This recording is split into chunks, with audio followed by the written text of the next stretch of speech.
ताल्लुक मजबूत करें, अपनी जिंदगी में हुस्न आमाल का पैदा करें, आमाल का, कहानियों का नहीं, बातों का नहीं, तस्वीरों का नहीं,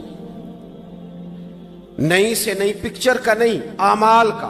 और खूबसूरत तरीन तरीका हो। देखे ना, मुश्किल से भी तो नमाज पढ़नी है ना। सवेरे अब्बा बड़े गुस्से में थे तो फिर मुझे उठना ही पड़ा, तो इस तरह भी तो पढ़नी है। तो अगर बंदा ज़ौक़ से उठे और ज़रा सोना करके वज़ू करे और ज़रा सही करके मुसल्ला बिछाए और सजदा करे तो ज़रा ज़ौक़ से करे, मुझे सोज दे, मुझे साज दे, मुझे नीम शब का नियाज दे, दमे सजदा खुद को मैं तोड़ दूं, मुझे ऐसा ज़ौक़ नमाज दे।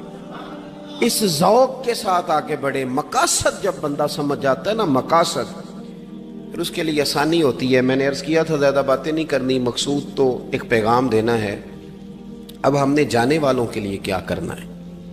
एक तो ये कि अपना मकसद ठीक करना है कि जो रुखसत हो गए, अपने बुजुर्गों को ना याद रखें। असल काम है उनको, बोल के बताइए।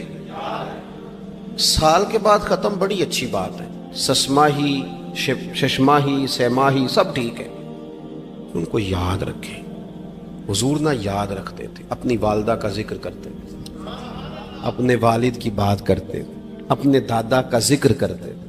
अपने जाने सैयदा खतीजतुल कुबरा रदी अल्लाह ताला अन्हा विसाल कर गई तो हज़रत आयशा कहती हैं हुजूर अक्सर घर में उनका जिक्र करते।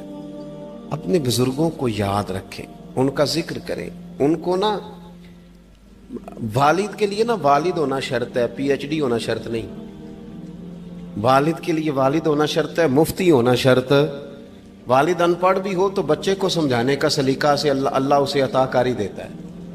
माँ बिल्कुल अनपढ़ भी हो तो बच्चों को समझाने का तरीका अल्लाह उसे, इनसे सीखें, इनसे सीखें। मेरे वालिद और वालदा दोनों अपना नाम नहीं लिख सकते थे, तो मैं अपने दोस्तों से कहता हूँ मुझे कभी मौका मिले तो मैं कई जिल्दों में किताब लिख सकता हूँ अपने माँ बाप। इसलिए कि वो जो हमें सिखा गए, जो बता गए, वो उन्हीं का खासा था। तो अपने एक तो जाने वालों को याद रखें, दूसरा उनके लिए दुआ करें तो दर्द से करें, सोनी करके करें, सही करके करें, अकेले बैठ के करें। दुआ का सबसे ज्यादा ताल्लुक आपके दिल की आवाज के साथ होता है। और जिस तर्ज में हुजूर ने हमें हदीस सिखाई है ना, उस रंग में कभी आप हदीस को सीखें, समझे ना। हुजूर फरमाते हैं जिस तरह दरिया में डूबने वाला सहारा तलाश करता, दरिया में उसे कितनी कुछ जल्दी होती है, गोते लग रहे होते हैं, वो इस तरह का नहीं होता कि मैं असर की नमाज के बाद फिर आऊंगा तुझे निकालने, इस तरह तो नहीं ना होता। दरिया में डूबने वाला जिस तरह कश्ती सहारा तलाश करता है, हुजूर फरमाते हैं इस तरह कब्र में जाने वाला दुआओं का इंतजार करता है। आपने देर कर दी दुआ मांगने में, खत्म दिलाने में देर कर दी। कुछ सुबह शाम हमा वक्त दुआ। अभी आप आयतें सुन रहे थे सूरह इब्राहिम की, अल्लाह ने नमाज में रख दी, रब्बना ग़फ़िरली वाली वालिदैया वलिल मुअमिनीना यौमा यक़ूमुल हिसाब। एक तो उन्हें याद रखें, खूब दुआ करें। और दूसरा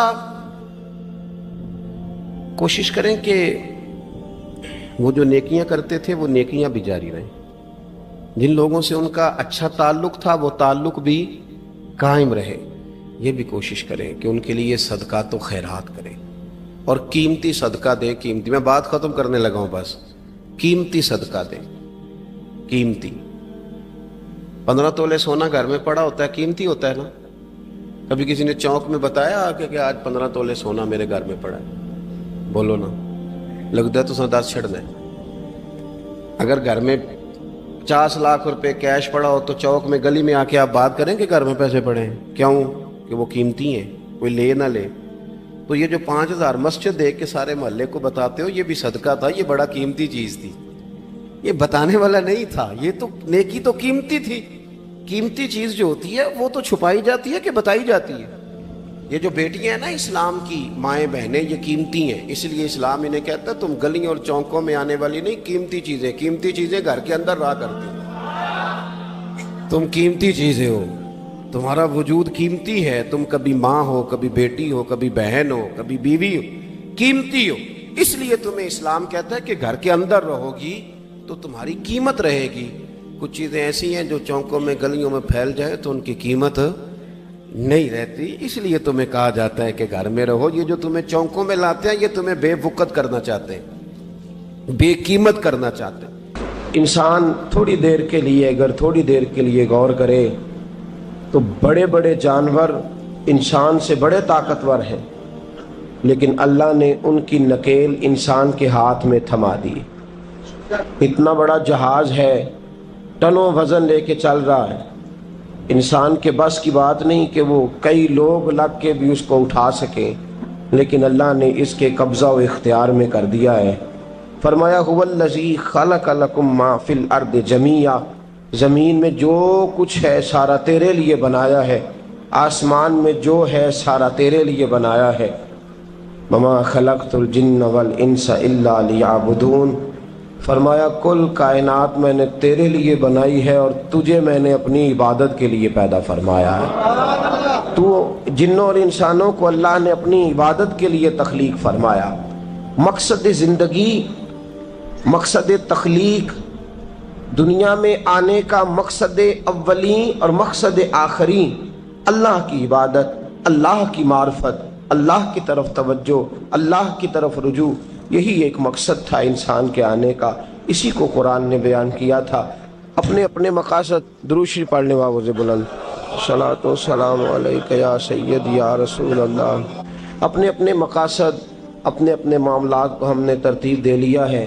صبح سے شام تک کے معاملات سارے کے سارے ہمارے ذاتی، نجی اور ہمارے اپنے بنائے ہوئے مقاصد کے تحت گزر رہے ہیں۔ حالانکہ رب کریم نے فرمایا کہ انسان، میں نے تجھے اپنی عبادت کے لیے بنایا ہے، اپنے لیے تجھے بنایا ہے، تو میری بارگاہ میں سجدہ ریز ہو، تو میری بارگاہ کی طرف توجہ کرے، تو میرے لیے تسبیح پڑھے، تو تحلیل کے جملے بولے، تو تکبیر کہے، تو میرے محبوب پہ نازل ہونے والے قرآن کی تلاوت کرے۔ تجھے تو اس لیے بنایا تھا۔ عبادت کا معنی یاد رکھیے گا، عبادت کا معنی فقط نماز پڑھنا نہیں، عبادت کا معنی صرف نماز پڑھنا نہیں، نماز عبادت کا ایک جز ہے، نماز عبادت کا ایک حصہ ہے۔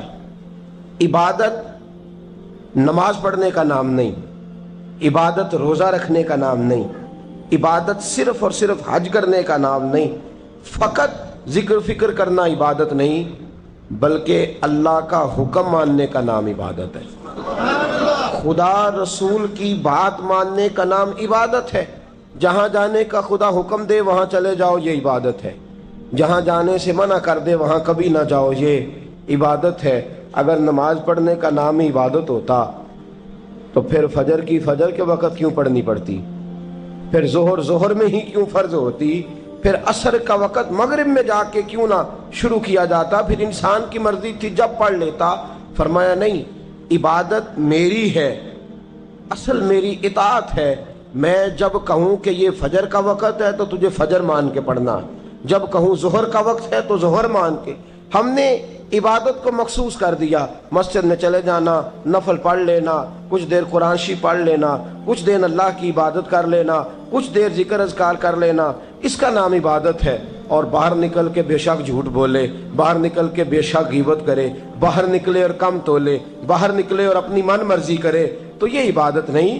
اس لیے کہ ہم اس خدا کے ماننے والے ہیں جو صرف مسجد میں نہیں ہوتا، بلکہ جلوہ تیری ذات کا کو بکو ہے، میں جدھر دیکھتا ہوں ادھر تو ہی تو ہے۔ ہمارا خدا صرف مسجد میں نہیں ہے، اللہ ہر جگہ ہے۔ جے میں تینوں اندر جانا پھر مقید جانا، جے میں تینوں باہر سمجھا اندر کون سمانا، اندر بھی تویں باہر بھی تویں وچ بلا کون نمانا۔ اصل بات یہ ہے کہ جب خدا ہر جگہ ہے تو اللہ تبارک و تعالیٰ کا حکم ہر جگہ ماننا ہے، ہر جگہ اطاعت کرنی ہے، ہر لحاظ سے۔ رب کی بات ماننے کا نام عبادت ہے، اللہ کی، اس کے رسول الپاک صلی اللہ علیہ وسلم کی بات ماننے کا نام، توجہ ہے آپ کی میری بات پہ؟ عبادت کا مفہوم سمجھیے گا، عبادت کا مفہوم سمجھیے گا۔ ہمارا وہ دین نہیں جو پنڈتوں، جوگیوں، راہبوں کا مذہب ہے کہ جنگلوں میں نکل جاؤ، تسبیح لے لو، میں کھٹکتا ہوں دل عالم میں کانٹے کی طرح اور تو فقط اللہ اللہ اللہ۔ یہ مذہب نہیں۔ ہمارا دین کہتا ہے مسجد میں بیٹھ کے جو ذکر کرے گا اسے بھی ثواب ملے گا، اور جو محنت کر کے کما کے بچوں کو کھلائے گا اسے بھی ثواب ملے گا۔ ہمارا دین یہ کہتا ہے جو مسجد میں بیٹھ کے